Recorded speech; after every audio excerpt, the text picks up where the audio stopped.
and trying to get you some relationship to get people to come to church. But what I had to do tonight, first of all, was prove to you how seriously you really are looking for the right people to be your friends. You don't realize it. And don't do this. Please do not do this. Don't go call somebody tonight and say, well, you heard what the Reverend said. You, my friend. Don't do that. These are not things that people will ever really be able to answer. Am I your friend? I don't know yet. I've never known you to be down. Well, as a matter of fact, I've been down and you haven't helped me up, so maybe I'm not. Then you start getting in a fight. Wait a minute. I'm good number 3, but you terrible number 4. And you have never gone to your notes. You go, wait just a minute, number 4. No, you didn't. But let me tell you why I give you these. Because I could stand here right now, and I have stood here for years and told people about the love of Jesus, and you have to understand my heart. My heart is all about all of us understanding how really, really deeply God loves us. And so Jesus is the perfect example of a true friend. That's all I've been trying to say these last 2 days. But now, let's walk through it real quick now and see. I was never really talking about Samantha or Gerald or Harold or Bridget. But in the natural, it helps us to relate to people that we see every day. But let's go back now. We can relate all 7 of these facts to him. And if you can't, I'm here to tell you he's about to prove himself. Number 1, he does comfort and support us. Number 2, he is devoted. Number 3, he loves us regardless of where we are and what we've done. Number 4, he speaks constructively to us.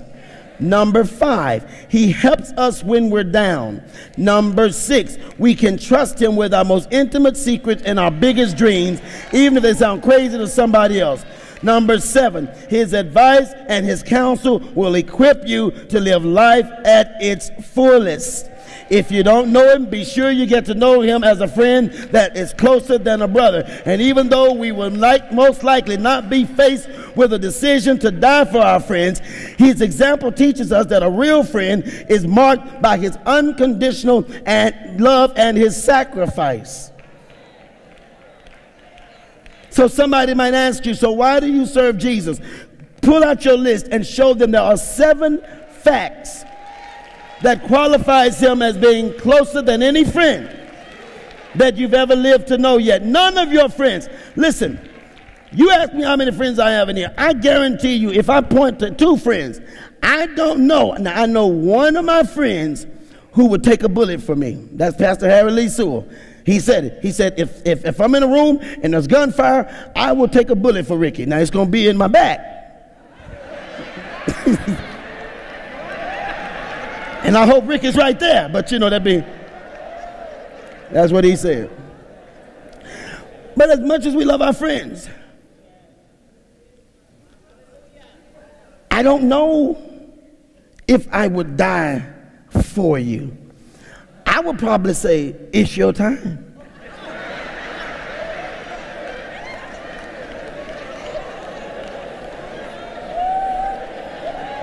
I will go into a deep praise with you. Yes, I will. I'm going to cry. And you might say, well, I want you to die for me. And I'm going to say, I can only imagine. That's all I'm going to do. That's going to be it. Now look at some of you not laughing because you know you wouldn't die for me, Reb. You won't even give me a love offering. What do you mean that die for you? I ain't even worth $15. You want me to give her?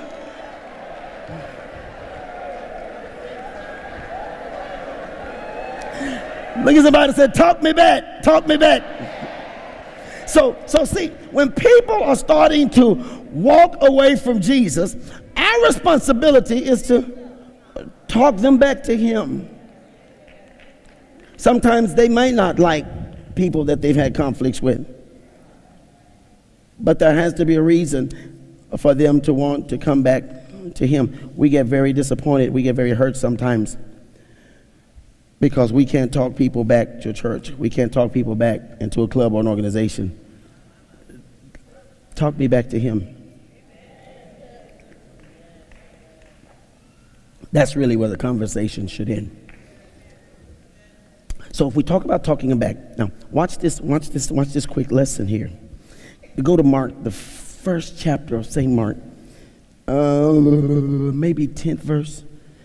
40th verse. St. Mark 1 and 40. Now, what are the three words we're talking about tonight? Say it again. Okay, Mark 1 and 40. It says, and there came a leper to him, beseeching him, and kneeling down to him, and saying unto him, if thou wilt, thou can make me clean. If thou wilt, thou canst. If thou wilt, thou canst make me clean. And Jesus, moved with compassion, put forth his hand and touched him and said unto him, I will. The man said, if thou wilt. Jesus said, I will. Be thou clean. Everybody say, talk me back. Now, I'm about to talk with you right now. Teenagers, I want to raise your level of intensity and listening a little higher. Let's listen on a different level now. Adults, let's go into a different intellectual listening of this. Because some of you have succeeded and you walked away from him a successful mess. Listen. Listen carefully. And now you're about to see why the church is such an insult to professional people. Unless you got your own thing you trying to get started and you need the church people. This man is a leper. Humans need to be touched. Studies that have been studied and proven that people who don't have touching in their lives end a lot faster. Humans need to be touched. Sometimes people are declared unfit, though, to be touched. Watch you now. Now, yesterday's message, when we talked about the man at Bethesda's pool, it was about you and I. We finally realized this wasn't a message about this man. That was us, who've been sitting around for 38 years, wondering why nobody else would help us. Who were too afraid to realize, yeah, we're looking good, but we're paralyzed. We're not smiling. Our mouths just got stuck in that position. We're not happy. We just won't let joy take its place while we go through sorrow. But now, I want you to hear what I'm saying tonight. And I'm going to try to be as stern and firm as I can. If you don't get this tonight, see, you won't understand why we're here the rest of the week. Sometimes people are declared to be unfit. This story of this man in this Bible is a good example. Back in India in June of 1994, there was a lower caste girl. She eloped with an untouchable boy. 1994. And with the approval of the council, the boy's head was smashed in with a stone. And the girl was whipped and branded with a burning log. Because that's what happens if you associate with untouchable people. The boy was untouchable. She knew him. She was a friend to him. His head was smashed. She was branded, burned.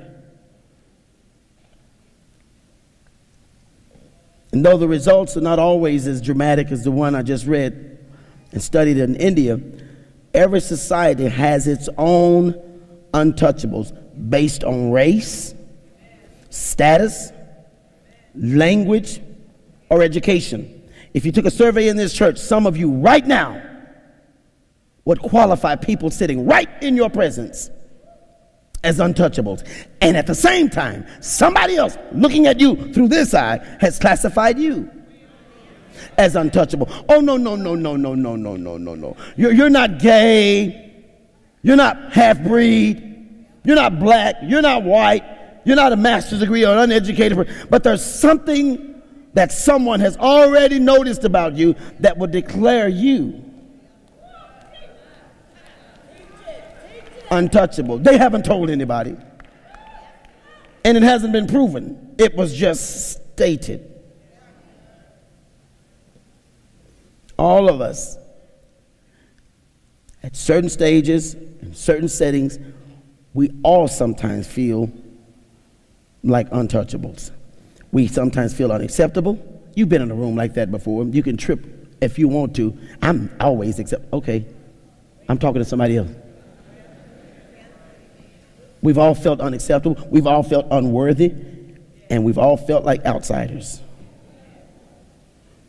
And this is a story of a person who's been infected with a horrible disease and nobody would even go near him, let alone touch him. But then somebody did. What 3 words are we using tonight? Talk me back. Somebody did. It's a story about a world that had been infected with a horrible disease, but God touched it. This world was messed up, but God, no, you're going to have to deal with me for the next few minutes now. It is amazing in here. How many of you, your worlds were infected? And to this day, nobody knows. But God touched it. You were rotting. God told nobody, but he himself touched you. And when God touched you, ever since God touched you, you had issues. Some folk don't like the fact that not only did God touch you, he cleans your behind up.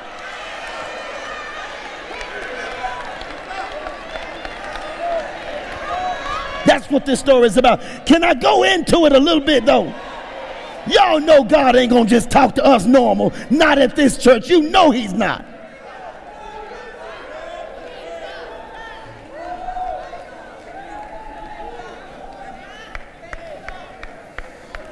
This is your